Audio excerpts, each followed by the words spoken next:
বিশ্বনবী পাগলের মতো একবার হাউজে কাউসারে যাবেন, একবার সিরাতে যাবেন, একবার পুলসিরাতের দিকে, একবার হাউজে কাউসারের দিকে পাগলের মতো দৌড়াতে থাকবেন।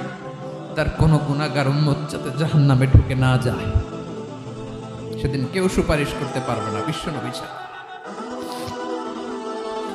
এজন্য ৫ নম্বর আল্লাহ বললেন, মান যাল্লাযী ইয়াশফাউ ইনদাহু ইল্লা বিইযনিহি।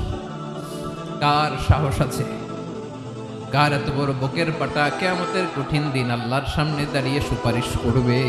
কারো ক্ষমতা নেই, কারো ক্ষমতা নাই।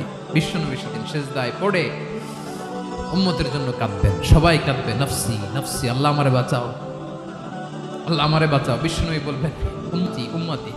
বিশ্বনবী আমার জন্য কাঁদবেন, আপনার জন্য কাঁদবেন।